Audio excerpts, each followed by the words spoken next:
No. Alright, well, I mean, We'll keep going. system.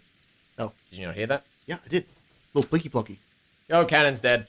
Yeah, Servant Cannon found in the boiler room with a weapon resembling an ice pick sticking out of his chest. How presumptuous of lowly furniture like that. I love this writer. They are the best.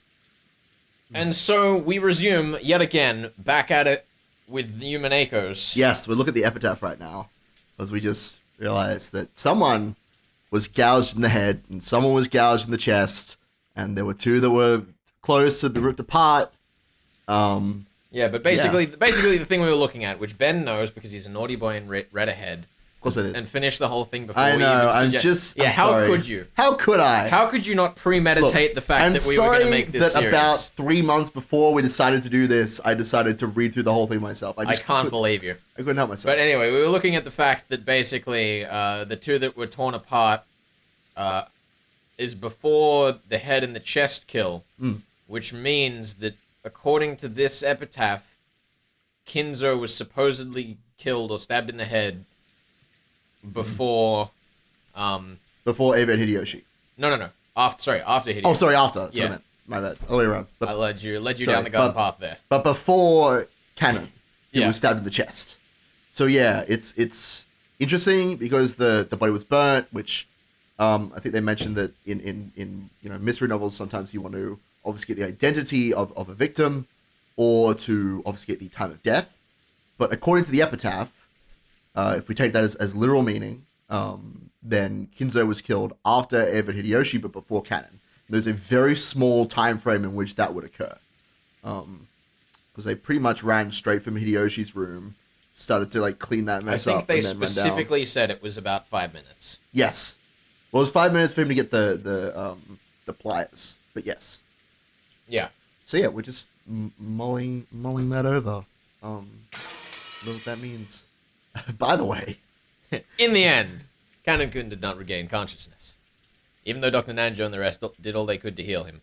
Of course, there was very little that could be done on an island like this without medicine or proper facilities, which, by the way, I feel like is a bit of a major oversight if you're planning yourself a mansion secluded from all of society to not have medical supplies. I mean, he's got a doctor. He has, bandages and, an aspirin inhaler for Jessica, It just wouldn't pass, occupational health and safety checks. It definitely would not. But these were different times. This is the 1986? Yeah, back before health and safety was invented. That's very true. Oh my god. However, Kanone was the only human ever to confront the culprit. Yeah. If only he could give us some kind of clue. However, at the time they carried Kanone away, it was already too late. Rip. My sincere apologies. Without proper facilities, there was nothing I could do about such a serious wound. No, that's perfectly understandable. Thank you so much for giving it your very best. Dr. Nanjo's shirt had been sprayed by a violent spurt of blood, so it was easy to imagine the devotion with which he had tried to save Canone's life up until the last second. Of course, as we all know, Canone's blood was green, which is why his shirt is exactly the same color. It's true. Green, because he's furniture. That furniture has green blood. That's right. Confirmed. Jessica was crouched in the corridor, crying softly. She had probably been taking care of Kanone-kun until the moment of his death. George Aniki tried to approach her with words of comfort, but when Jessica pushed him away, he stopped trying to force her to talk and left her alone. If only I hadn't let Kanone-san go alone. Oh. Do not let that bother you. If you had been with him, you would probably have been attacked as well.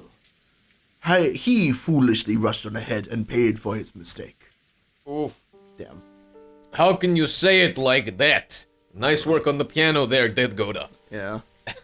Kanone-kun spotted the culprit and bravely stood up to them. If only Kumasawa-san had gone with him, the culprit might have hesitated and chosen to run away. Emotion-filled words. Oh, this is you. Emotion-filled words I never thought I'd hear coming from Jessica's mouth tumbled out. Kumasawa, looking truly sorry, could do nothing but hang her head. Jessica. You shouldn't talk to her now.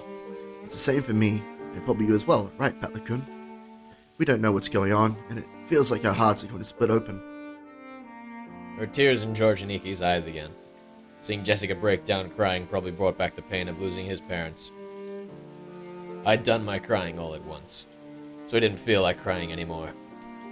However, I understand how great the pain in their hearts was. It's okay, Jessica. You'll be able to meet Kanone again soon. Stop it! I don't need you trying to console me like that.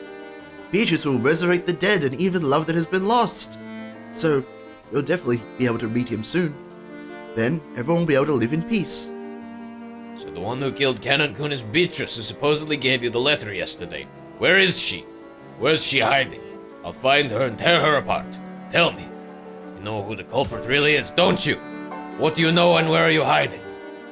Tell me, damn it! Milady, please stop. Ew! Ew! Beatrice exists! Exists! Ew! Damn it, let go of me, Genji-san. Maria knows who the culprit is. She's hiding their identity even though she knows. She must be telling them what we're doing, guiding them as they kill us. Jessica, be silent! Jessica grabbed Maria. Genji tried to stop her, but Jessica could not be calmed. The next thing I heard was the sound of Natsui slapping Jessica's face. Yeah. After that, only Jessica's sorrowful sobbing voice resounded throughout the hall. Maria-chan, I know there's no way you're the culprit. You've been with us since the beginning, and there was no time for you to communicate with any culprit. Except in the rain! It's true. So I want you to tell me something. It's Beatrice who handed you the letter yesterday. Who was she? Although those words seemed kind, they clearly showed that George still had some remaining doubts about Maria. He didn't actually grab at her, however, he felt exactly the same way Jessica did. Aniki, I already asked her the same thing a second ago. Her answer was the same as before. I want to hear it from Maria's mouth. Who is Beatrice? Even if I told you wouldn't believe anyway. What do you mean by that? Could it be the culprit someone we know well? And you're keeping silent because you're covering for them for some reason? Who gave you that letter? I got it from Beatrice! I'll say it no matter how many times you ask. I got the letter from Beatrice! George Oni-chan, do you refuse to believe in Beatrice because she's not an opponent you can hit? You want to turn your feelings of helplessness into violence and beat someone up. So you won't be satisfied unless your opponent is a human you can hit. So even if I tell you the truth, you won't accept it. So it's pointless for me to tell you. You won't believe. But I'll keep on saying it, because it's true. Beatrice exists. The door to the Golden Land will soon be opened. I'll go there. Beatrice promised. In that world, Mama's nice, Papa's with us and is also nice. I want to go there right away. Everyone is afraid of Beatrice, but that's only natural. So calm yourselves. Beatrice said so herself. By the time the typhoon has passed, I'll have ended everything, she said. Ouch. Maria, I don't mind you being talkative, but let's leave it at that for now. I'll bet this is all a pretty happy situation for you since you're always going on about how witches exist, but keep that to yourself for now. Don't try to force that on other people. Ew. I know I've been creeped out by this girl for a while now, but there's really something wrong with her. Don't you think so too, Battler, Genji-san, Kumasawa-san? What about you, Mom? Maria knows who the culprit is and she's hiding it. Okay, maybe she hasn't done anything directly, but she's definitely working with the criminal. That's right, she's a spy. We can't let her stay with us any longer. Maria-chan, you must realize there are times when indiscreet discussion is best avoided. If you keep adding oil to the fire, even I will get very angry. And Natsuri glared at Maria with frightening eyes. Maria was used to Anne Rose's loud style of scolding, but she apparently hadn't built up a resistance to Anne Natsui's quiet sort of scolding. She shrugged and kept her mouth shut.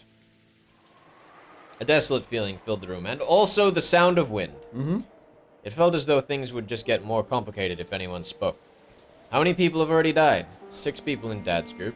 After that, both Aunt Ava and Uncle Hideyoshi, Kanone-kun and grandfather. A whole 18 people on this island, supposedly, and 10 of those people have been killed. That's more than half of us. And right now, there's absolutely no proof that the remaining 8 people will be safe.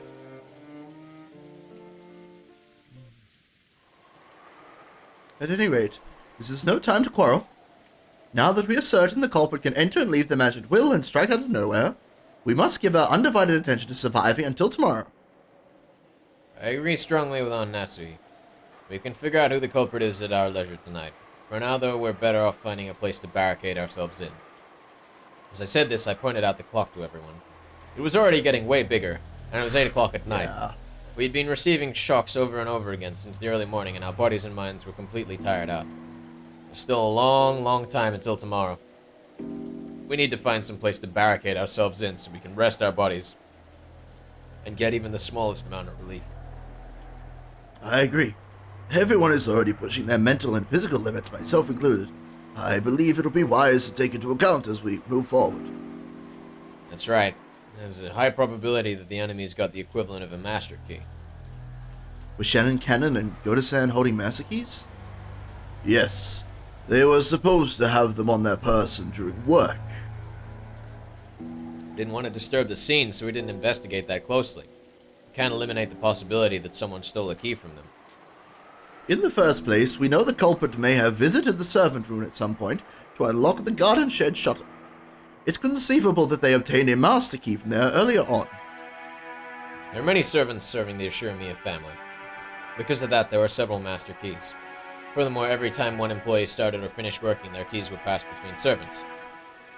And we had to acknowledge that this had probably gotten a bit sloppy at times in the past.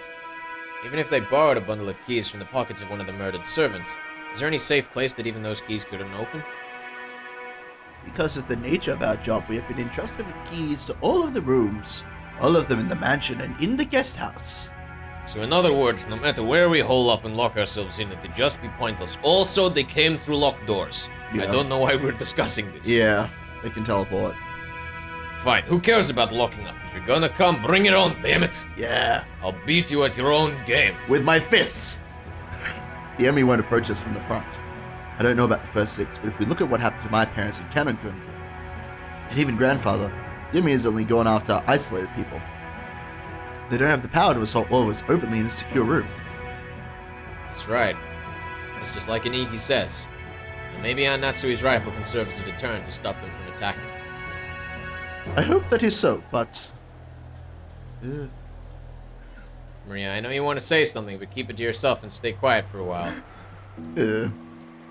Maria probably wanted to say something about how witches weren't afraid of things like guns, but if she were to say it out loud, the atmosphere around here would start getting pretty edgy. I had noticed and decided to put a stop to it. If I may, I do know of just one place that cannot be entered, even with the servant key rings. Where is that? That would be the master's study. I am against this. I don't even want to think about going in grandfather's creepy room. How many keys can gain access to that room? There are 2. I always have one upon my person. The other was held by the master himself, but just now I found this on the corpse in the boiler room. Genji-san took a handkerchief out of his pocket and opened it, showing us the burnt and filthy study key. Then he showed it alongside his own key, which he had once lent to Natsui. Normally, it would have been proper to leave the master's key for the police, but because of the master's orders to protect the safety of the study, I have borrowed it for the time being. I see, which means that Kinzo-san's study is the only place where we can be safe. It would appear that way. I don't even want to think about being shut up in that strange room all night, but it appears we must acknowledge that his room is safer than anywhere else right now. Even though grandfather locked himself up in that safe room, the culprit brought him out and killed him. We can't be certain that it's truly safe. According to your theory, grandfather cleverly found a way around that receipt trick and left the room of his own free will. If so, the room might be a good place to barricade ourselves in after all. You're too optimistic, Iniki. 8 people have died. 10 people. 10 people. 8 left. However, at the same time, I thought he brought up an interesting point. After all, this gives us a chance to question the enemy, the witch herself, about how the sealed door had been opened. If we assume the culprit used some technique to kidnap grandfather from his study, they'd have to show us the same trick again if they wanted to assault us in the study. And that'd give us a chance to make the culprit prove they did it right before our eyes. If she's really a witch, we'll be forcing her to use a little magic trick to open the door right in front of us. But that's probably impossible. If you spin the chessboard around, it's obvious the culprit is acting in a way that'll make us think they're a witch. If she really is a witch, all she's got to do is appear in front of us and wow us with a colorful display of magic. Since she's avoided doing that, everything must be the work of fake witch who wants us to think she's real. Or a culprit who used a technique other than magic to defeat the closed room couldn't open the door before our eyes. Is grandfather's room big enough to stuff 8 people in? Yes. There is a bed, a sofa, and blankets, so while it is not luxurious, it will be more than suitable for spending the night. There is also a sink, a bathroom, a refrigerator, and a liquor cabinet. Whoa, that's incredible. Isn't that weird? You're saying he built another house inside his house? It's pretty cramped for the last house of someone like our grandfather who bought a whole island and realized all of his dreams. Uh-huh. That's right. After some point in time, Father probably couldn't feel at peace in any other place, even inside the mansion. We always sneered about how he shut himself up in there, and this time we're the ones who are gonna shut ourselves up. Ha! Jessica spat the words out. Jessica-chan, it sounds like you'd rather go search for the culprit than say shut up somewhere. Of course, I don't think we'll be able to find them if we start searching on our own. In the end, we can't do anything but wait. It doesn't matter where we wait, does it? I'm not gonna run away or hide. Why don't we just take it easy in the parlor, watching TV or something, while we wait for this Beatrice-sama to appear? It's perfectly fine if she doesn't appear. There's no need for us to be the ones who expose the culprit. Well said. We shouldn't take needless risks before the police arrive. Thank you, Dr. Nanjo. I think we should move to Father's study. True, we have no proof that it's safe since Father was taken out of there. However, I cannot deny the possibility that, as Battle-Kun reasoned, Grandfather left the study of his own accord and was attacked outside. A while back I proposed that strange theory as a stopgap measure.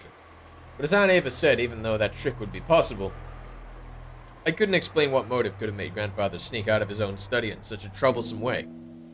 Plus, Grandfather couldn't even have used that trick unless he knew the receipt was wedged in the door. Aunt Ava hadn't pointed out that last part, but it's clear how absurd the theory was. So does that mean the sealed door formed a closed room just as Aunt Ava claimed? Is it an undeniable fact that Aunt Natsui was the culprit?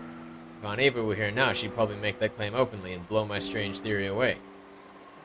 But anyway, I had to admit that a room with both a bed and a toilet that all 8 people could be shut up in, and with only 2 keys, both of which were gathered here, had to be the safest place in the mansion right now. At the very least, I figured this would be better than staying shut up in the parlor and hoping nothing would go wrong. But wait, have we been safe only because we've been shut up in the parlor? What if leaving that room and moving to an unexplored location is actually more dangerous? Ah, it's useless. It's useless. It's all useless. Even my catchphrase. My flimsy head is about to break out in a fever. If you keep spinning the chessboard around, right and wrong will keep switching places over and over and I won't be able to believe anything. I'm glad you feel my pain, Battler. Yeah. Stick to a theory, fam. When it seems like the culprit is one of the 18, I want to believe in Beatrice, and once I start believing in Beatrice, I want to find the culprit amid the 18. If that keeps spinning around forever, in the end, my thoughts won't have taken one step from where they started. I feel like that is actually the author just being like, stop. Stop it, Battler. You're being a bad detective. Come on. Assuming he is a detective, Yeah. of course. We're checking the confirmed or not. Of course. How far back in the past is it that Kairi-san taught me about chessboard thinking? A day, I think. No, she's talked about it before. Concept of examining the situation by spinning it around and thinking from the enemy's side. I seem to remember being so interested by it back then. I used it to guide all my thinking. By the way, Kairi-san was Dad's co-worker back then. I never dreamed that she'd someday be added to our family. God. Oh, is this a flashback? Didn't Kairi-san tell me something once? Maybe twice. Maybe 3 times. I get the feeling she once said that while this chessboard thinking was one way to look at things, it certainly wasn't all powerful, and it wouldn't be good to rely on it too much. Chessboard thinking is my own interpretation of something called game theory, which I read about in a book long ago. It's a very interesting subject, so you should tackle it yourself when you get into college, Batley-kun. I really want to try it. If I could go study and perfect my chessboard thinking, it'd be fun, and to be able to read into any opponent's moves, wouldn't it? Sorry, I just got distracted by... Is this the background, like, their house at home, or is this supposed to be here? I think this is their house at home. I think so. Right. But you can't believe in it blindly. Game theory is a very deep and complicated subject. Chessboard thinking is just my interpretation. It skims the surface of game theory. In order to thoroughly read your opponent's moves like you're imagining, you need to study your opponent. Additionally, while chessboard theory is convenient and practical, it isn't perfect. It has many weak points despite its convenience. Weak points? Yes. Chessboard thinking is founded upon game theory. When you thoroughly investigate game theory, it boils down to math. Do you know what the weak point of math is? It's noise. In math, when you write 1 plus 1 equals 2, that process will always result in 1 plus 1 equals 2, no matter how many billions of years pass, nothing more, nothing less. Oh, God. That's because there's absolutely no noise mixed in. For example, unlike math, the Japanese language has noise mixed in. Kanji are a good example. A relatable one. Old kanji and new kanji are slightly different, which represents an introduction of noise created by the changes between time periods. Isn't history the same? There are dozens of policies that seem foolish in the modern era but were meaningful at some point in the past. Because the rules of chess are fixed when a pair of experts are discussing one particular layout, it's possible they could reach the same conclusions whether they're from 100 years in the past or 100 years in the future. However, if the rules of chess had gone through massive changes over time, it's possible that a discussion about the same layout would have changed as well. That's right. Events in the world of humans are normally full of noise. Aren't human emotions that way? Even if this exact same thing occurs more than once, there's no guarantee that humans will always act in a predictable fashion. The moment we try to use a math-based theory to predict someone's actions, we must be aware that our theory has built-in weaknesses and limits. Simply put, chessboard thinking is extremely weak against noise and fickleness, as well as mistakes or incorrect knowledge, also misdirection in murder mystery novels. What? What? What? That's right. Yep. Kairi-san definitely said that exact thing that we flashed back to see exactly what she said. Sure. Oh, God. Love this. Chess has always been a game where both sides play by the same rules and fight with the same conditions for victory. That's why it's possible for both sides to predict the other's moves.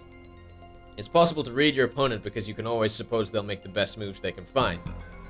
But what if our opponent is fickle or a bit tired, and makes a move that can hardly be called the best? Or what if this game actually has a special rule, some unknown thing that only the enemy knows about and can use? In fact, what if the opponent actually has some goal other than victory? Think from your enemy's perspective. That's the basis of a chessboard thinking, which means if you misread your enemy, the answer you draw from this process will be complete rubbish, useless. So far, I've used chessboard theory to guess several vague bits of information about the culprit hiding behind this case. Or so I think. However, I don't know anything about the culprit. Am I just playing around in a labyrinth of thought? If Kairi-san were here at a time like this, she'd probably be able to notice something with her much, much sharper thinking ability. Certainly. If only. At least she wasn't dead. A little too much of a grin when you said that. Until the very last moment, Jessica resisted moving into Grandfather's study. But in the end, Aunt Natsuhi persisted and we decided to move there. Everyone was completely wrapped in paranoia by now. Kumasawa-san had prepared dinner at one point, but during the time we were discovering the deaths of George and Iki's parents, both the kitchen and the parlor had been left empty. Someone suggested that the food might have been poisoned while we were gone. Because of that, we were unable to even touch the food that Kumasawa-san had taken the trouble to make for us. Clearly none of them read the epitaph. There God. wasn't any mention of poison. It's true. Also, this shit. The manner in which the first 6 was killed was unknown, but it certainly could have been poison.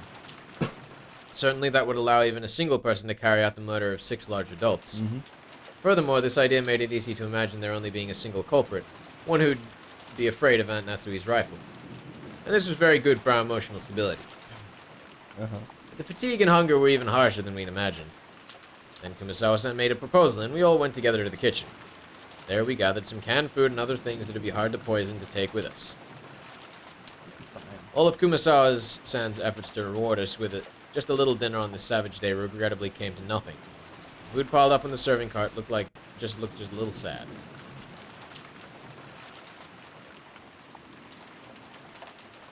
We all started climbing the stairs.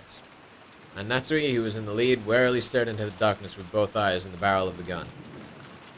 Once we dragged ourselves up the 3rd floor, just as Natsui had warned us of beforehand, there was a mixture of chemical smell and some sickly sweet aroma, a stench hanging in the air that felt like it was eating into our heads. See, this kind of stench probably would give you a headache if you're shutting with it for a whole night. Oh, it's a little late, but I'm with Jessica. I vote against going into Grandfather's study. I felt like the stench was floating out from this magnificent door. It was the door to the forbidden study, which should defend against anyone who would enter. While Genji-san unlocked the door, Maria stared at the door and the doorknob with great interest. Yeah. Incredible door. It looks old and strict, like it'd stop any jokes. Cold. A perfect door for grandfather's study. It's very trigger happy. I apologize. The power to ward off spiritual menaces. No, this is me. Oh, this is you. Oh my god. The power to ward off spiritual menaces is strong here. Beatrice probably couldn't open this door. Oh. What does that mean? Maria pointed at the doorknob. It's the same as Natsui's, also a scorpion crest. Mm-hmm. No, a design like a magic circle arranged around a scorpion was inscribed there. Ooh. Look at that. That shit. Ugh. Another magic circle. Another one. Magic circle. Yeah. A design, that's right. Isn't it just like those keychain charms Maria gave Jessica and I yesterday? The fifth magic circle of Mars is a strong ward against magic. I read it wrong. I said Jessica and I. It was Jessica and me. Damn. The author was right. No. Oh my god. Additionally, this magic circle was very diligently constructed and is full of power. Such a magic circle can be quite troublesome to beings of magic like Beatrice. Isn't that comforting? Are you saying we can escape even Beatrice's clutches in this room? A little witch here sure is reliable. And how did Beatrice get grandfather out? Just as Battler reasoned, Beatrice can't go inside. However, she has both magic and familiars. Using them, she might have been able to get grandfather to leave the study of his own accord. Oh, I've read about that in manga. Mm-hmm. There's a particular one called Higurashi. Shut up. Shut up. We're talking about vampires now. I've seen a bunch of scenes where vampires were frightened of crosses so they couldn't get close. There are no vampires in Higurashi. Spoilers. But their familiars were just fine, so they made their familiars attack. Those scorpion keychain charms I gave you yesterday also had the fifth magic circle of Mars on them. The power dwelling within them was weak, but they should be enough to protect you until we leave the island. Although it sounds like you've lost yours, right? Scorpion keychain charms, rather. Yeah, charm I gave you yesterday was something I got from Maria. I heard it would repel magic if you put it on your doorknob. Time I thought it'd maybe be better if you hid it. Is that so? I thought it was an odd thing for you to be carrying around. Aunt Natsu put that on her doorknob? Yes. Last night, after hearing about it from Jessica, I hung it from the doorknob on the inside of my door. Then Aunt Natsuhi, you're really fortunate. If you did that, Beatrice probably couldn't even lay a finger on you yesterday. I think Beatrice must have been really annoyed. Beatrice? Annoyed? Couldn't lay one finger? Ooh. That's where he thought back on that eerie scribble she'd seen that morning, as though someone had been tearing at the outside of her door with blood-soaked hands, and gasped in surprise. Could it be this witch who called herself Beatrice tried to enter through the door to Natsui's own room? But the magic-repelling charm had been hanging from the inside, so she couldn't break through the door. So she was annoyed. So she scratched at it. I mean, that's always what I do. Like a dog. If you can't get in, you Just scratch at the door. Yeah, just scratch at the door. I cannot confirm or deny the existence of a dog. Quit it, don't talk about that. Witches don't exist. Yeah, see what she says. The culprit does. And they're a human just like us. Yeah, sure they are. If you need proof, why don't we dice her up and see if her blood's red? Damn. Damn it. Damn it. She doesn't even have a weapon. How could you do that to Kanone? Genji unlocked the door. 8 people entered Kinzo's study. And 7 people exited in the morning. One of them was dead the entire time. Grandfather's study. I'd heard rumors about it beforehand, so I wasn't that shocked. He'd done nothing more than fortify it thoroughly with his occult hobbies. If Grandfather's hobby had been chasing after pop idols, these walls might have been buried beneath idol posters.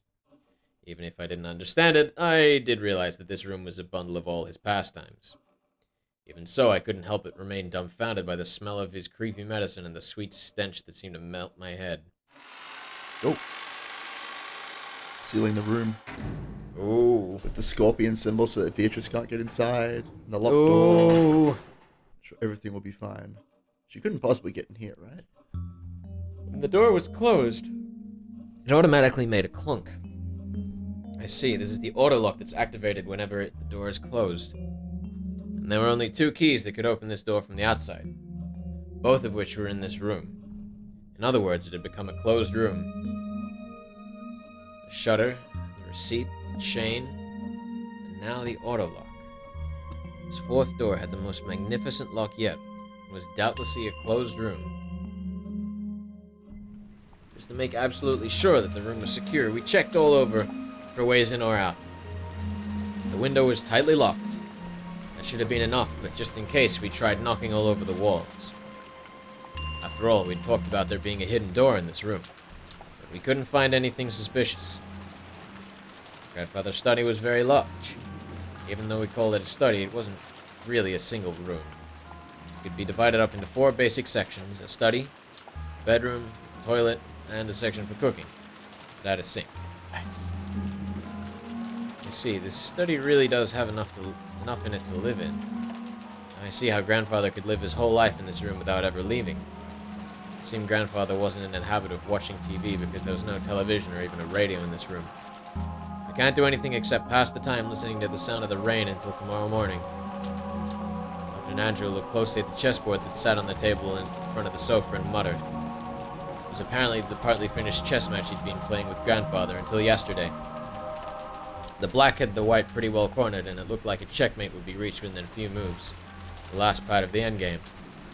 Even though checkmate had almost been reached, the endgame had been rushed, and in the end was never completed. Kinzo-san, it seems we weren't able to see this match through after all. Dr. Nanjo. I was Kinzo-san's friend for a long time, but I never knew about more than half of him.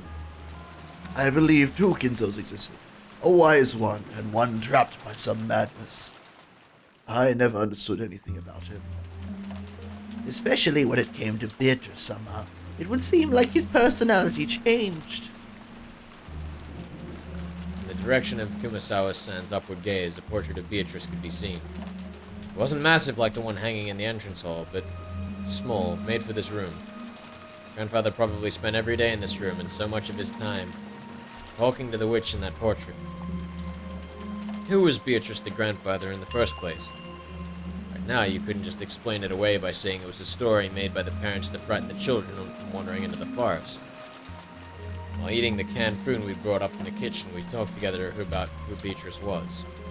Whether the culprit was Beatrice herself or someone pretending to be her. Whether they were a witch or a human, that was besides the point. The woman in this portrait was strongly related to the roots and background of this case. We couldn't talk about this case without talking about her. Also, he called it a case now. It's true. He might be coming to his own as a detective. It's a good thing 10 people are already dead. That's right. Mom, you picked up the culprit's letter in Aunt Ava's room, right? About fucking time! Oh my god. Yes, I still haven't opened it. Let's get to it! Chop chop! Let's give it a try. Let's do it! Oh my god. That's where he took out that western envelope. Genji-san pulled a paper knife out of a drawer in the study desk and handed it to her. Woo! While watching her open it, George Aniki grimaced slightly. After all, it was a letter left at the site where his parents had been murdered. Ugh. There was a good chance its contents would say something unbearable to Aniki.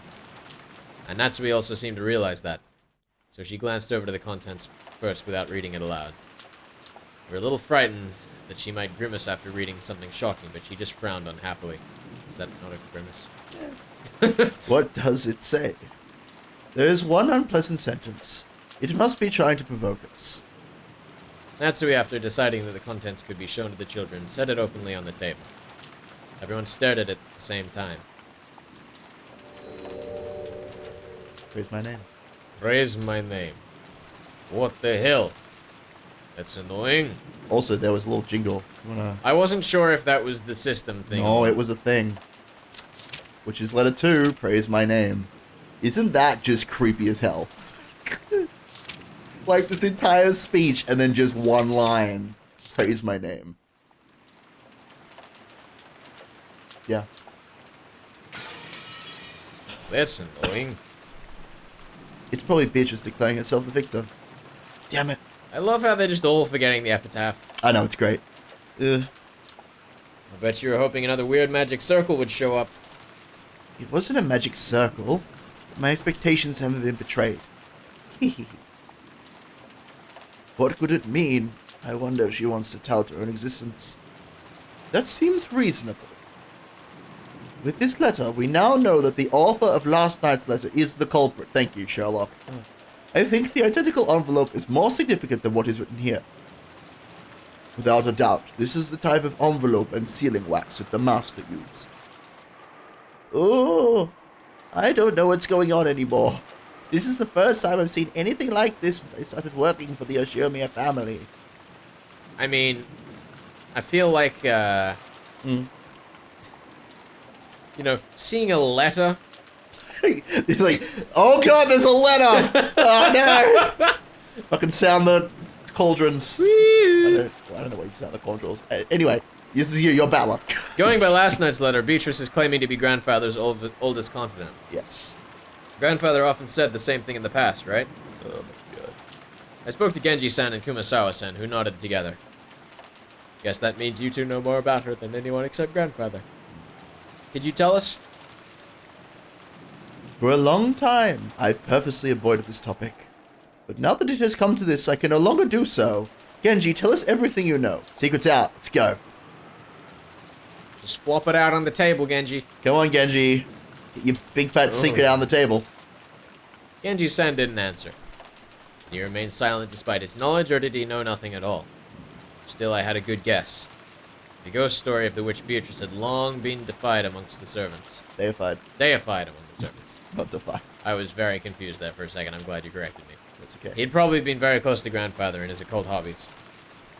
So it's a good chance he'd been indoctrinated with even weirder things, and had increasingly come to deify the witch. Nice.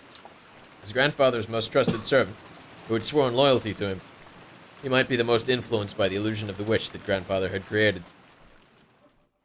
So there's only one reason for Genji-san to remain silent. He could speak, but it would definitely cause a backlash.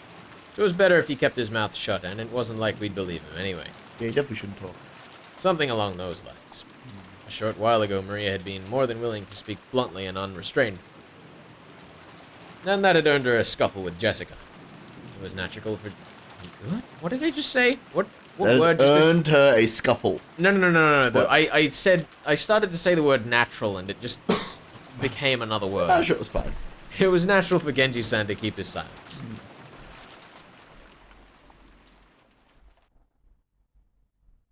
Was she father's concubine? His concubine? That could be possible. For ordinary poor people, polygamy isn't only viewed negatively from a moral perspective. It's also an unmaintainable financial situation. But that isn't the case for the very rich. It's possible for them to have another lover in addition to their real wife. We can't deny the possibility that grandfather had another woman in his life besides grandmother. Maybe. When grandmother was alive, I hear she was pretty sure of him. She thought he was cheating on her.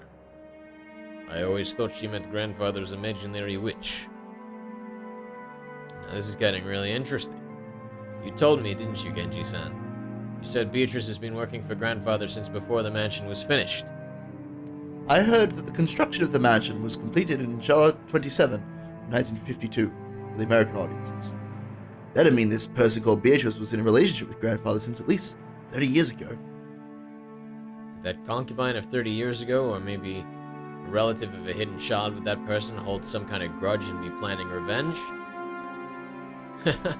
See, this is starting to sound just like your standard Weston Mansion mystery. It's a filthy topic, but the easiest line of reasoning to accept. What do you think, Genji? The master surely had feelings of deep love for her.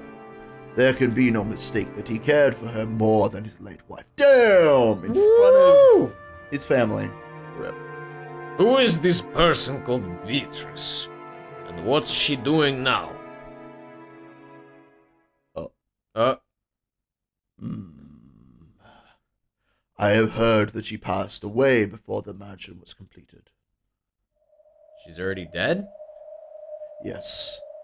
The master was deeply stricken by grief at her loss, and he devoted himself to the art of black magic as a means to revive her. The master loved Beatrice Summer from the bottom of his heart. It was that madness which drove him to do all that you see here. As Genji-san said this, he spread his arms as though asking us to look at this room, filled with the signs of grandfather's madness. Yup. It's about right. Oh, God. Oh, boy. You feel the madness. Ah, now this track. I feel like we're about to get into some, like, trance dance hit. This track is World End. Uh-huh. That's what this track is called. It's called World End. Yes. Just close the door! Alright. I mean, it's your line, so I mean, I'm saying. We're all at a loss for words. God damn it.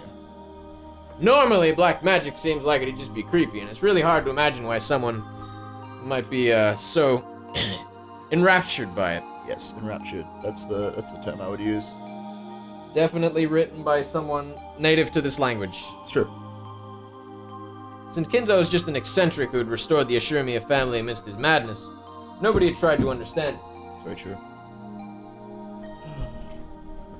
The only thing on grandfather's mind had been the loss of a beloved woman, and his inescapable sorrow. I dropped something. What are you doing? I dropped... Do you want me to take over for a little bit? Earlier this room had seemed creepy. I'm good, I'm back now. Alright. But in an instant it had changed into something we could understand completely. That's right. Welcome back, Kinzo. The creepy books, the magic circles, the medicine, all of it. If it all existed simply because he wanted to revive the face of a single woman who had left this world over 30 years ago. The master only told me about Beatrice Summer's story once when he was very drunk. Although I have forgotten the details. Great. It was a deep, deep love, enough to make a woman like me jealous. When Kinzo-san succeeded the headship of the Ashuramiya family, his marriage to his late wife had already been decided by the few surviving family elders. So, he was forced into a marriage with some woman who would benefit the Ashuramiya family? That is correct.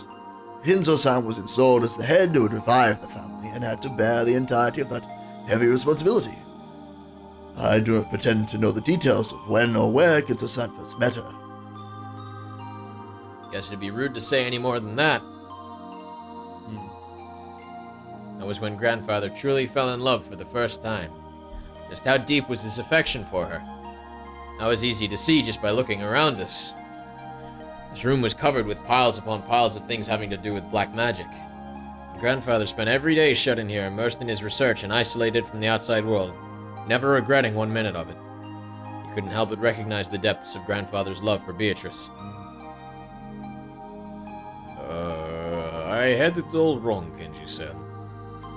What do you mean by that? I've always thought that maybe you servants believed blindly in the witch because you were influenced by grandfather's creepy black magic hobby. But that's not how it was, right? By acting as though Beatrice's soul had at least been restored and existed inside this mansion, they might have hoped to soothe grandfather's heart. Sure, that's it. Yeah, that's it. With closed eyes and the expression of one remembering something from a distant past, Genji had broken his long silence. In making that confession, he probably felt like he was betraying his one and only master in the most serious way, even though that person was already dead. Beatrice is revived as a witch, and she is in the mansion even now. Genji had said it, believed it, and made people believe it, and would take that with him to the grave. This might have been the last service he could offer up to his master. The legend of the witch, the mysterious tale of her Kenjima, that was still whispered of amongst the servants. Its true nature was a sad lie. No, it was an act of kindness towards grandfather who had lost the person he loved above all else. I remember denying the witch's existence in front of father on multiple occasions. Now I finally understand how much of that must have wounded him. Right now, I can understand very well. If I thought I could revive Shannon using black magic, I'd immediately become the next owner of this room and start researching. Aniki. Another strand of tears dripped from George's eyes. Maybe his tears were infectious. Tears rose to Jessica's eyes too, and she sniffled. Beatrice has said it. Very soon she'll be able to revive people. You'll be able to meet them, she said. Very soon the door to the Golden Land will be opened. In the promised land that glitters gold, the souls of all the dead will be resurrected along with the love that has been lost. I'm so glad they're remembering this part of the epitaph and not the one that they need. That's fine. Ah! They'll figure it out. Then I will sleep in a world of peacefulness for all time. All time. Did she say that? Beatrice who gave you the letter? You don't believe, do you? Yeah, if only grandfather were here. I'm sure he'd be happy. I'm sure he'd be jumping for joy now that Beatrice is about to be revived. In that case, I believe. Grandfather gave up half of his life for this research, trying to resurrect the soul of the woman he loved and spending the rest of his life believing it. I believe too. Petla. When you love a single woman for so long, the people around you catch on to it and it becomes the truth.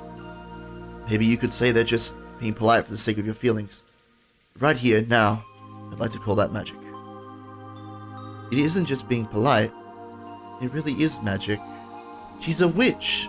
It looks like nobody can see Beatrice after all. Some time passed. As we listened to the sound of the rain, we considered what kind of love and madness must have possessed the owner of this room as he spent half of his life here. What kind of madness? Yeah. Kinzo, you are very interesting. You. Yeah, I know, I'm just thinking. Thinking in a murder mystery novel? Yeah, I know. Silly. Anyway, if you ask me as a woman, though I'd like to be understanding of father's feelings of true love, it did leave mother in an awkward position. I agree. Cheating is cheating. No way to make it pretty. Yeah, that's right. Gotta feel sorry for grandmother. So, have there been any rumors about a child between Beatrice and grandfather? The keyword Beatrice has been hidden in every corner of this case. Though it's natural to suspect some relative of hers. No, I have not heard of anything like that. If there was one, a memento of his most beloved person, he surely would have given them all of his affection. Since he ended up immersing himself in black magic instead, maybe we should assume that there was no such child. Come to think of it, it reminds me of a rumor I heard. You know it, right? A story about our grandfather heavily supported an orphanage called the Fukuin House. Enough of that. That is nothing more than slander which would desecrate father. Tell us then, Natsui. I think even you would agree that this is no time to hide things from each other. It's a worthless story. Father made massive donations to an orphanage and had the orphans employed as servants at the head family to give them some on-the-job experience. The story in question is simply some drivel spread by fools who claim that father was using his orphans for some filthy hobby. Some filthy hobby? For a while, some guys even said, no, this is you, it's Debbie Bauer. Is it? It might be Jessica, actually. For a while, some guys even said he was collecting human sacrifices for his black magic. And he really is doing weird experiments and ceremonies in this room all the time, so I have believed it myself. Yep. Definitely Jessica. Nailed it. The servants who came from the Fukuin house are... There are several of them, but Shannon and Cannon were the two scheduled during their family conference shift. To resurrect Beatrice, he brought in servants from an orphanage as human sacrifices? After all, everyone grandfather selected as a servant was young, about the same age as Shannon or Cannon could. I was sure it was because grandfather had some bizarre hobby. Jessica, mind your words. When Aunt Natsui scolded her, the atmosphere instantly went sour and everyone fell quiet. Good work, Nazi. However, something was tugging at the back of my mind. Sacrifices. Ah. Sacrifices. Ah. Human sacrifices brought over from an orphanage. What is it? Freaky words like sacrifices don't crop up often. Oh my god. And yet I've seen or heard the word recently. Maybe When? several times. When would you have heard Maybe in these? sequence. Maybe regarding a specific topic. It's fine. Some part of my memory is tugging at me. Hey, Beatrice. What do you know? I had arrived in front of the portrait of Beatrice. It wasn't as massive as the one in the entrance hall. But that portrait, which must have been drawn by some famous painter, was still just as intimidating in the smaller size. Below it, just like in the entrance hall, was the epitaph supposedly hinted at the location of the hidden gold. Uh-huh. Sacrifices! Yeah? Yeah. Alright. Right there? I was just really excited for it to happen. Finally. They were being so dumb. I know. Hopefully they continue to Be improve. smart. Improve. Yeah. Hopefully. What the hell, Battler? You're creeping me out. Because the 10 murders were not enough to creep me out. It's true. 6 sacrifices. Chosen by the key. Both of my eyes were wide as plates. Everything's been predicted right here from the very beginning. You nailed it. Everyone crowded around. The same expression of shock rose to all of our faces because we're dumb and forgot. Yeah. That's right. It's right there in the epitaph. On the first twilight, offer those 6 chosen by the key as sacrifices. There's no doubt. 6 people died in the beginning. And even on the shoulder where the magic circle was drawn, where the Hebrew was written, it mentioned the offering of sacrifices. Ew. I've been saying that from the beginning. God damn it! That's right, Maria said it right at the start, when all of us were ignoring her. Right after we found the 6 bodies, when Maria was in the parlor watching TV, she said it. Ew. The culprit isn't human. It's just the sacrifices chosen by the key. Remember this? I do. These are the words that were bleeped out. Wait, they were bleeped out? Yeah, it was the blank chosen by the blank. Oh. And we figured it out. Well, I told you. I mean, but- you told me. I told you, but still. That has nothing to do with the location of the hidden gold. It's the instructions for a resurrection ceremony using black magic or something. After all, this epitaph requires a large number of deaths. 13. It sure does. Even reading through it quickly, there'd be 6 plus 2 plus 5. 13 people who must die. How many people are normally on this island? It changes depending on the shifts for the servants. His father, my husband, Jessica, and me. And 2 or 3 servants. Today and yesterday there were 5 of them, but there aren't normally that many.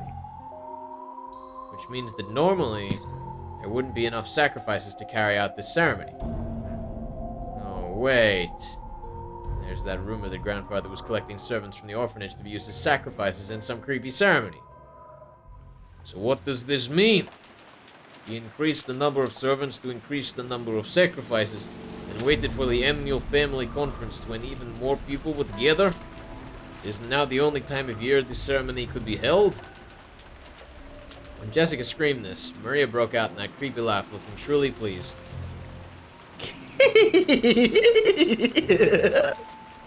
Haven't you ever heard of people making bets to test their fate?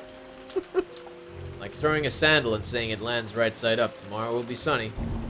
Or saying that tomorrow will be a good day if the coin lands heads up. Many little superstitions like that. Sometimes when your luck is down and you get bored, you roll the dice, get 3 6s, you want to believe it's support and some miracle. When flipping a sandal, you have at worst a 50% chance. Even if you get it right side up, it's not worth much. But if you carelessly roll 3 dice and they all come up 6, you might think that's a small miracle. Magic works the same way. You must pray earnestly for an extremely unlikely result. Then, the feelings from all those stored up prayers gain magical power and become incarnate. The magic that grandfather was trying to perform was probably like that. The key randomly selected sacrifices in a lottery. So, to reduce the chance that he himself was selected, he chose the day with the greatest number of people in the island to carry out the ceremony. Ridiculous! Are you saying that this entire situation was caused by a mere ceremony for some bizarre magic? That's who he yelled. Yeah, Tricia did. She couldn't quell the fear that a scorpion charm might be the only reason she was still safe. Panicking. If I hadn't received that charm from Jessica and hung it on my doorknob... I'll take this. Oh. Would I have been killed, mixed in along with those 6? And the strangest part is, even though I hung the charm from the inside of the door, they couldn't get through that door. The culprit noticed the charm from outside of the door and gave up trying to open it. A human couldn't have perceived that. A charm meant to stop something that was not human had done exactly that. Impossible, impossible, impossible! But Nazi-san, the epitaph certainly does continue to fit even after that. Thank you, Dr. Nanjo. On the second twilight, those who remain shall tear apart the two who are close. Could this be talk about Eva-sama and Hideyoshi-sama? I couldn't possibly be. Painful as it may be, we must reach that conclusion. And after the culprit killed them, he left the words from the third twilight in a letter there. That's right. After carrying out the second twilight, they left the third twilight in that place. The third twilight was just like Anatsui just read. Third twilight, those who remain shall praise my noble name. Read it this way, it just keeps going on, doesn't it? Yeah. The fourth twilight, gouge the head and kill. Gouge the head and kill. George and Iki's parents were killed with those demons' ice picks gouged into their heads. Also grandfather! Yeah. But if they were the second twilight... Oh, here we go. Someone else must have been gouged in the head. Yeah. It's grandfather. He was burned in the incinerator, and our eyes were so drawn to that part we didn't notice. But his forehead... No, his head had been gouged. Grandfather was the victim of the fourth twilight, and Kanone-kun was... Oh, and the fifth twilight gouged the chest and killed. We thought Kanone-kun's case was an unexpected encounter with the culprit, but that's wrong. From the very beginning, they planned to lure someone out alone and drive something through the chest. If the culprit has followed the epitaph this far, does that mean 3 people still have to die? And the sixth twilight gouged the stomach and kill. The seventh twilight gouged the knee and kill. And the eighth twilight gouged the leg and kill. Yes, you could read it that way. Eep. Well, I wonder about that. After those 3 die, it reaches the ninth twilight. Yep. Take a look. The ninth twilight, the wish shall revive, and none shall be left alive. They're all going to be killed by Beatrice. Don't get it. Wouldn't that mean everyone dies no matter how many people there are? What was grandfather after? Doesn't this mean the ceremony would kill him too, no matter what? It's okay if no one's left alive. On the 10th twilight, we finally arrive at the Golden Land. 10th twilight, at journey's end, you shall attain the power of the Golden Land's treasures, once and for the last time, which shall praise the wise and bestow 4 treasures. Grandfather wasn't afraid of dying. Look at the second and third of the 4 treasures. One shall be the resurrection of all the dead souls. One shall be the resurrection of the love that was lost. So grandfather believed he would eventually be revived, even if he died partway through the ceremony. Ridiculous. That's insane. When you die, it's over, right? Dead don't come back to life. Isn't that a miracle humanity's been chasing after for thousands of years and still hasn't accomplished? Is this what it means? Something like you'll be able to meet them in the afterlife where they'll be restored? What you're saying now is right. That mean that grandfather whose remaining life is slim and who's been driven mad by love is committing suicide? No, a massive forced group suicide? Genji, is such a thing possible? I don't know. The Master is a man who sometimes has the wisdom to see 1,000 years into the future. However, there are times when that appears to be nothing more than madness to commoners such as myself. Okay, should we take that for a yes? Maybe? What do you say, Comrade Kumasawa-san? Oh, I don't know anything. That's right, I don't know. Do you think I would be on this island today if I did know? I would have faked an illness or done anything to take the day off. That's right. What about your opinion, Dr. Najo? You've been grandfather's friend for years. I feel the same as Genji-san. Kinzo-san was a man who far surpassed ordinary people. I've even felt a sort of inhuman power from him at times. Even I don't know what Kinzo-san was thinking when he wrote that epitaph. All we can say is that even if father did write this script, someone else is carrying it out. That's right. At the very least, there's another culprit who attacked grandfather in Kanone. Furthermore, that person is still continuing the crimes just as the epitaph says. The letter in the beginning that we didn't think deeply about. What was it that was written there? We thought back to the recitations of the letter last night. Beatrice had proclaimed something inside it. She'd proclaimed that according to her contract with Kinzo, she would collect everything of the Shirimiya family as interest. But then she had also revealed a special clause. If someone discovered the location of the gold grandfather had hidden, that right would be lost. When the letter was read, grandfather was still alive. But at that time, it had already been sealed with wax by the head's ring, which meant grandfather had handed the ring over to Beatrice while he was still alive. If we take a straightforward approach, maybe we should assume Beatrice is carrying out that strange contract with grandfather guaranteeing her that right. In other words, this was the same as saying grandfather knew of and approved of the contents of that letter. In other words, it's basically a joint message from Beatrice and grandfather, telling us that Beatrice will start collecting interest if we don't solve the riddle. In other words, grandfather and Beatrice were demanding that we try and solve the riddle of the epitaph. And if we couldn't, they were saying that the massacre would be carried out according to the epitaph. What does that mean? What do they want? I don't have a clue what it means. Dots. Maria knows what's up. Look, another letter from Beatrice. The fuck? What did you say? Maria was pointing at the top of the table where the canned food everyone had been eating just now still lay. Yeah. The Western envelope from Beatrice certainly was sitting there, but what? That was a very uncomfortable noise. What in the... She's about to get real. Natsui let out a hysterical cry, looking between her own hand and the table. Because the envelope she just opened was still grasped in her hand. So why is there still an envelope on the table? What the hell? What's going on, Maria? Where did that envelope come from? Just now I looked and it was lying there. Ew. I don't know anything. This isn't funny, there's only the 8 of us in here. There's no way some 9th person snuck in. There wasn't enough time during the few seconds we were gathered around the portrait, right?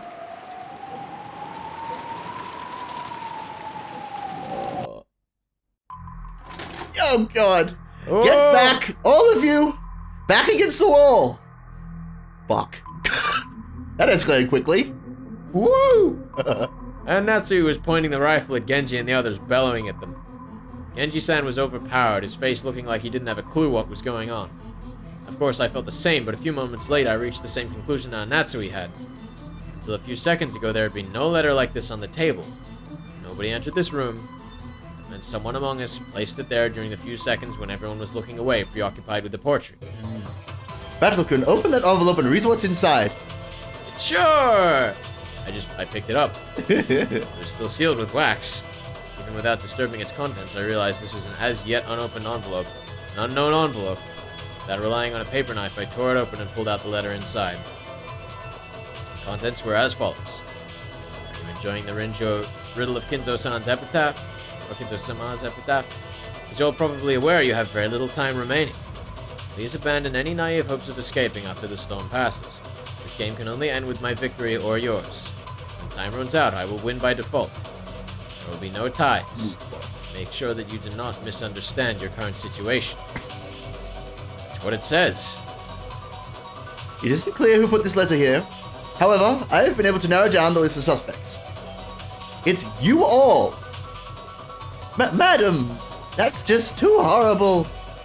Just before I moved towards the portrait, I set a can of food down here. At that time, there definitely wasn't anything as strange as this letter there.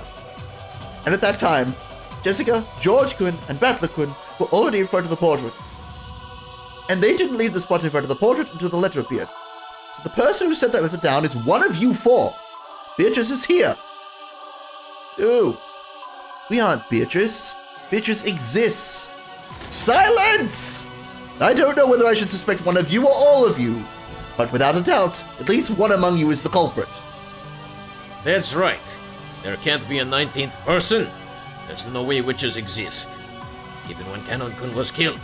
Yeah, that could be explained if Kumasawa-san was the one who did it. The truth is that Kumasawa-san entered the boiler room with Kanone-kun and killed him. And then she lied, saying he had already fallen when she got there. You're making a mistake, milady. Why would I do something like that? I don't have the slightest idea how my parents were killed in that closed room, but when they were killed, everyone except for the servants had an alibi. The only ones who didn't were the servants, but does that really mean it's okay to suspect them? Yeah, nothing to mention if they have no alibi for any of the cases. Should we really be so quick to make that judgment? This time, in this room, in this place, in this moment, in this minimally small bit of time and space, it's obvious. Only one of the 4 of them could have set the letter there in our blind spot. We can't tell who put it there, but it's obvious that one of the 4 did it. Natsui-san, please calm yourself. A lot has happened here today. I understand how much strain it is on your mind right now.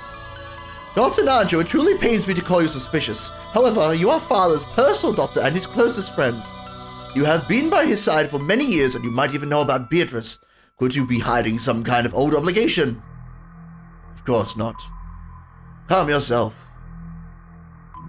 It was pitiful to watch Dr. Nanjo frantically pleading his innocence. It's probably a normal reaction that anyone would give if they were suspected. Kumasawa was the same.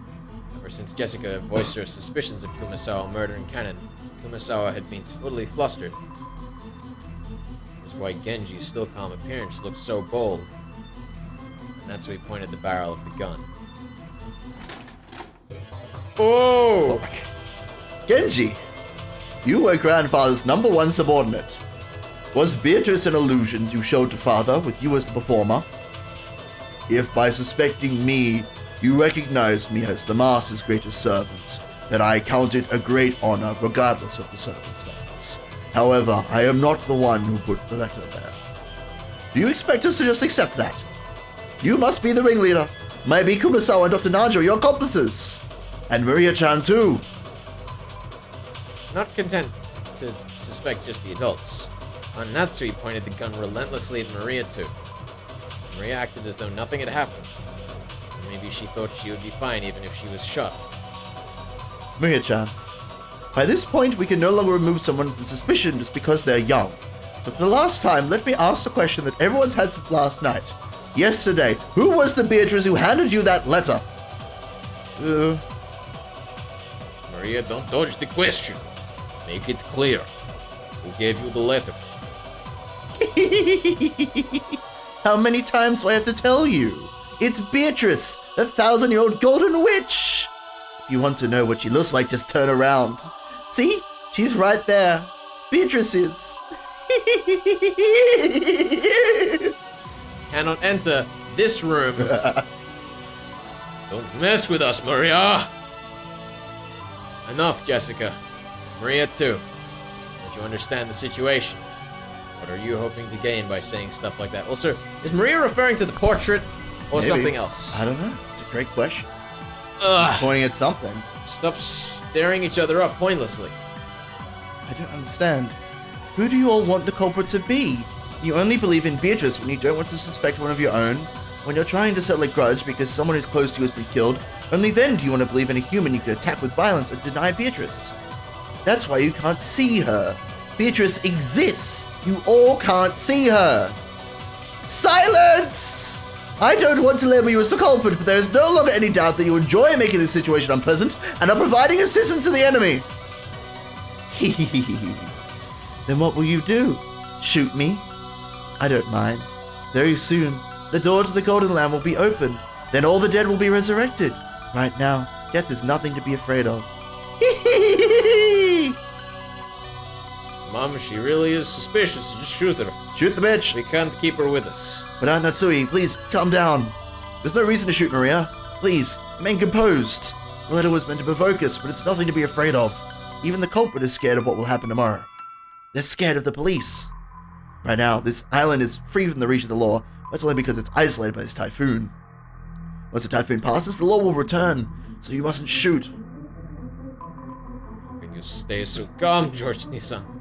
One of these four is the culprit. No, maybe all four of them are working together. How can you stay so calm when one of those four might be the culprit who killed your parents? Even I have to decide to find the culprit and kill them, but that would be simple barbarism. I will leave the judgment of crimes to the law.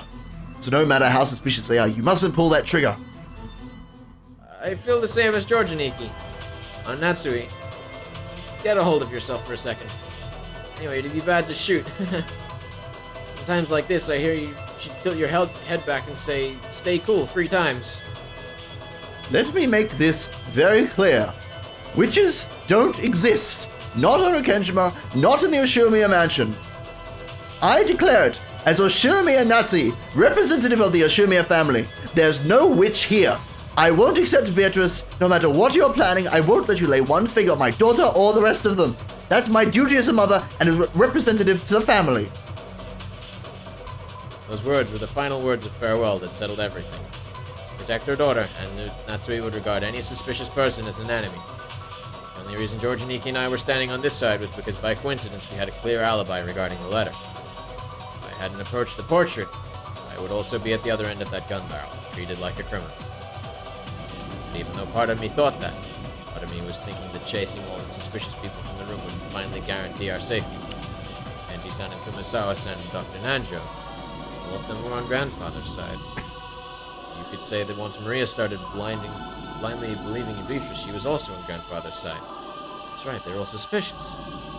Is this really okay? If we throw out all of the suspicious ones in a lawless way, we will still have the right to defy the lawlessness of the witch?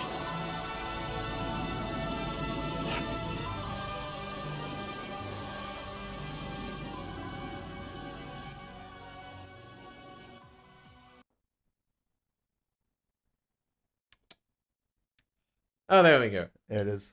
Was waiting for some glass to shatter. Nah, not yet. Natsui didn't tell him to leave with her own words, but with wordless pressure she induced them to say that themselves. Because if Dr. Nanjo didn't say those words, this cold silence would surely continue forever. Calm yourself, Natsuki-san. Still, I understand your feelings well. I myself feel like there's something wrong with my head after all of these strange, repeated incidents. So I understand well why you want to suspect us. If you really have nothing to do with this, then my actions now would be beyond rude. However, please understand just this once.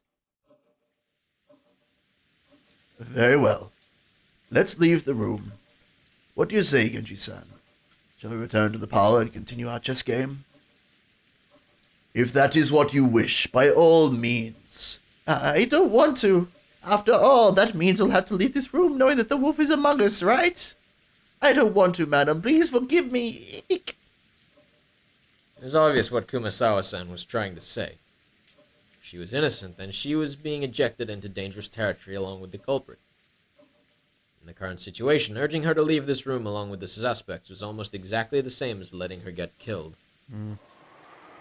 There it is again. Yeah, that wind. However, Kumasawa-san really was suspicious just for being the first one to discover that Kanone-kun had been murdered. That time, everyone except Kumasawa-san had an alibi. Unless we could prove the existence of some contraption, or the existence of some 19th person, Kumasawa-san was by far the most likely suspect. I didn't want to believe it. However, and Natsui and the rest of us were in such a difficult situation, we couldn't help suspecting her as well. So we didn't say anything to stop Aunt Natsui from trying to oppressively chase them from the room. We'd stopped her from shooting. We were passively agreeing to chase the others out of the room. On top of that, Maria spoke to the fretful Kumasawa-san. It's okay. Beatrice is kind to those who respect her. You believe that Beatrice exists. So it'll definitely be okay. I'll watch TV in the parlor. Let's watch it together. It's so boring here without TV. Like Kumasawa found Maria's roguish laugh very frightening. Yeah. However, the three other people had agreed to leave the room. Kumasawa couldn't fight the flow and had to agree, crying as she went. Oh. Poor Kumasawa. Well then, Natsui-san, that will be all for tonight. Let us meet again tomorrow. Yes. Please understand, at least for tonight. When the police come, all of us will surely apologize for our rudeness. You may play chess, but do it in a safe place if you can. Genji, I leave them in your hands. Certainly. It can't be helped, can it? They always say that the most frightening bears are those with their children. Genji, Kumasawa, my sincere apologies. Let us meet again tomorrow. Maria-chan as well. Please forgive your cold aunt. Ooh. I forgive you. Ooh. Madam, the keys to this room. I will hand both over to you. Genji-san pulled 2 golden keys from his pocket and handed them to Aunt Natsui. And I will also hand over my bundle of keys to the inside of the mansion. Took out a bundle of about 10 keys of various shapes and handed it over. To the servants, those keys were probably proof of their position. Being placed in charge of those keys meant that they were trusted, relied upon. When they were forced to return them, it meant that they had lost that trust. Thinking about it this way, to Genji-san, who had worked here for a span of many years, there could be no greater shame. However, Genji-san's usual indifferent expression remained on his face. Genji, or you? That's me. Genji, I had planned that after Father passed away, I would reward you for your many years of hard work and allow you to retire. To treat you like this makes me feel ashamed from the bottom of my heart. I have already received the Master's favor. Everything I have done until today has been in repayment to that. Please, do not worry over it. Well then, shall we, everyone? Good night to you all. Ooh. Good night. Good night to you too, Battler. Ooh. Maria. Wait a sec. Knowledge of guilt made me call Maria back. I groped around in my pocket, took out that scorpion keychain. Totally didn't lose it at all. This repels magic, right? Wear it. Ooh? Didn't you say you dropped it? Back then, I just got ticked off and just bluffed that I'd lost it. There's no way I'd lose the precious charm you gave me. Maria silently took the charm. I was unable to say anything after that. Well then, everyone, good night to you. We watched them leave, our expressions completely worn out, and we weren't even able to respond.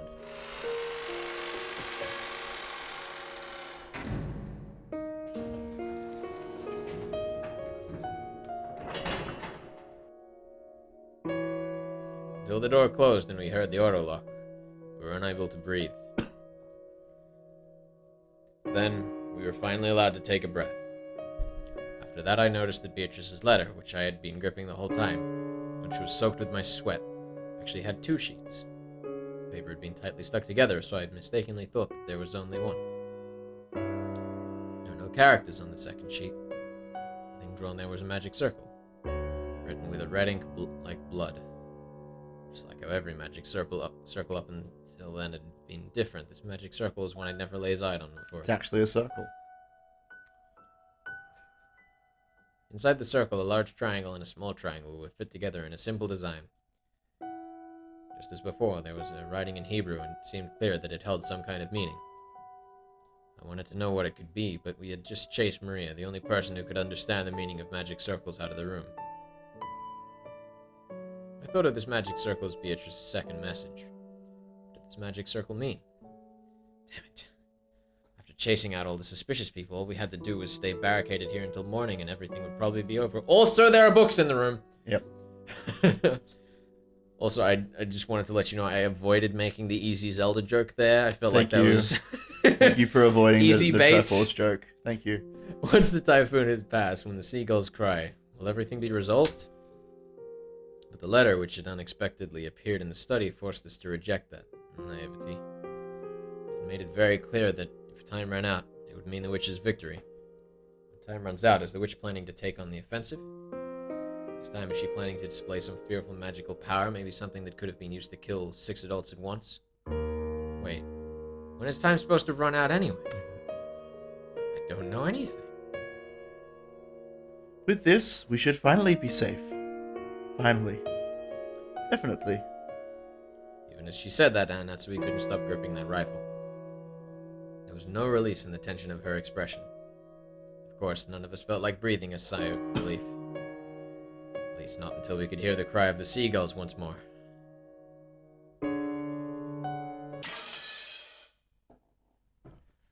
Ugh, it's getting boy. bigger again. Look at that clock. Look at that big red 12. What's the time? We're going all the way. We're going all... Oh, no. Oh, we're so close to 12. Oh, God. I'm really perplexed by what Battler just said about we have no idea when the deadline is. Because I was like, oh, cool, it'll be 12 days or whatever. No. But no, we've gone through like 4 of the days in 2 days. It's true. Which means that we probably have to go through the remaining 8 days in 1 day. Yeah, probably.